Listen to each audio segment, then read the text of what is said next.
Hello and welcome to the Baggies podcast YouTube channel. It's time for another match preview. Today we're previewing West Bromwich Albion versus Crystal Palace, which kicks off on Sunday at the Hawthorns. We're going to be going into all the details of the game, who's available, who's not available, and we're going to give our score prediction at the end. If you're new to the YouTube channel, make sure you drop a like and a subscribe if you are new, and make sure you're commenting your score predictions for the game on Sunday.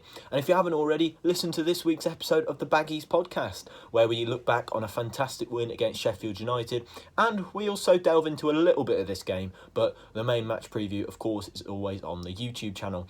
So make sure you go and check out the podcast. You can go and give it a download on YouTube, Apple Podcasts and Spotify, and make sure you're going over and leaving us a positive review if you have enjoyed it. So without further ado, let's get straight into this match preview for Crystal Palace versus West Bromwich Albion.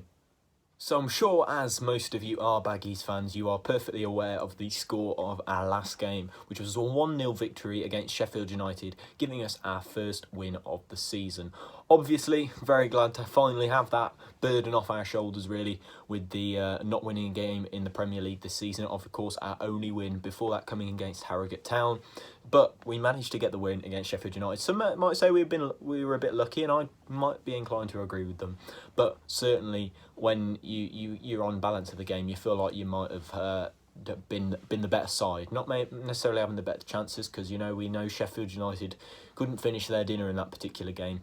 But we did all right, and we were able to get our first win of the season with Conor Gallagher, who I couldn't have wished for it to go to a better player this season.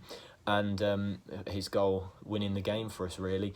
We had a fantastic game in the end, but maybe a bit lucky. And in fact, if a little plug here again for the podcast, I was actually on TalkSport 2 after the game, so make sure that if you haven't checked that out, it is in the podcast this week towards the end. So if you want to go and listen to my interview on TalkSport 2, I've recorded that for you, and it's in the podcast this week, so make sure you go and check that out. So, of course, getting that 1-0 win in the last game was perfect, and we've managed to get to 18th place after Fulham beat Leicester, surprisingly, which is a little worrying that they can get a result against bigger sides.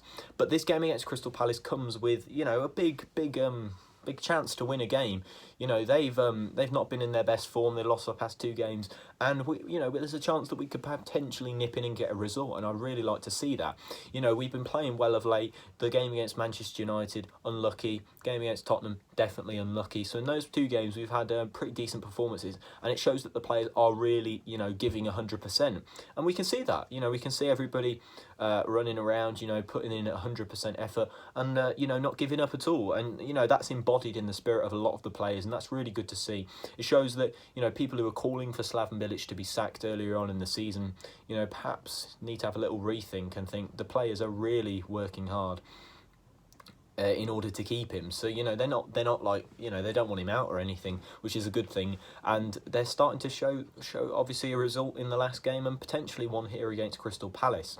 Now, we've played well. We started with a 3-5-2, I suppose you might call it, or a 5-3-2, perhaps, if you want to be specific about where the wing backs were playing, and that looks to probably be the case again. There's no new absences that I'm aware of this week. I think Connor Townsend, I'm not sure about his fitness. I don't think it's been revealed yet.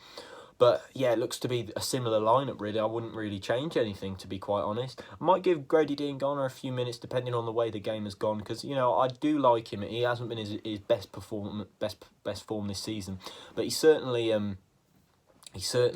does provide some pace when coming off the bench, and hopefully he can start to find his feet in the Premier League, because he hasn't quite done so yet. But hopefully he will soon, and I'm sure he will. He's a fantastic talent, and I'm sure he's going to get that chance to shine on the big stage. As I previously mentioned, Crystal Palace have also lost their past 2 games. They lost 1 game in the last game against Newcastle 2-0, and they lost to fellow relegation strugglers Burnley 1-0 in the previous game before that.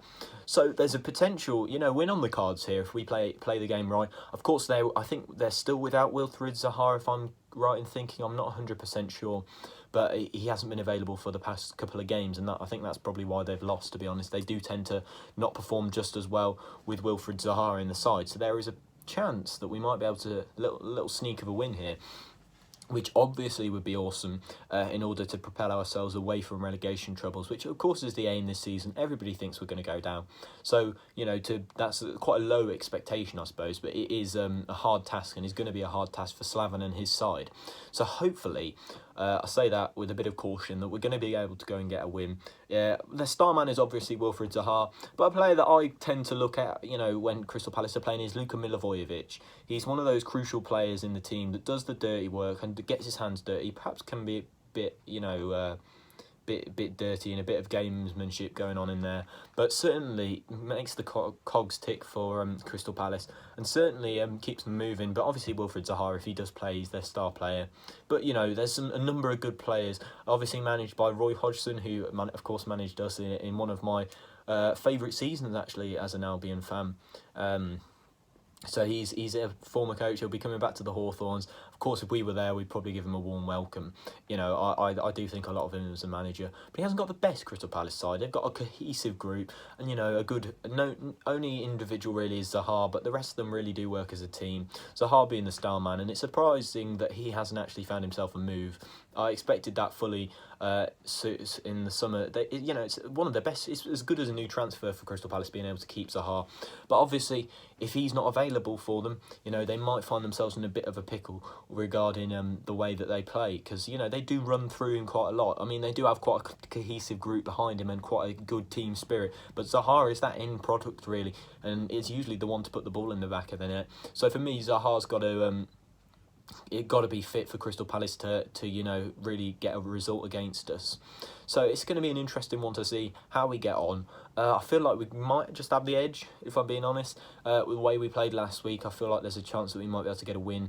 But obviously Crystal Palace nice and organised, nice and cohesive, as I've already mentioned. So they're going to come with lots of organisation. They're going to be, very organised, like Burnley were, but with a bit more pace going forward, definitely. With people like Jordan Ayew, he's a decent striker. I'm surprised, they managed to sign him in the end, but he is a decent striker and does do a good job.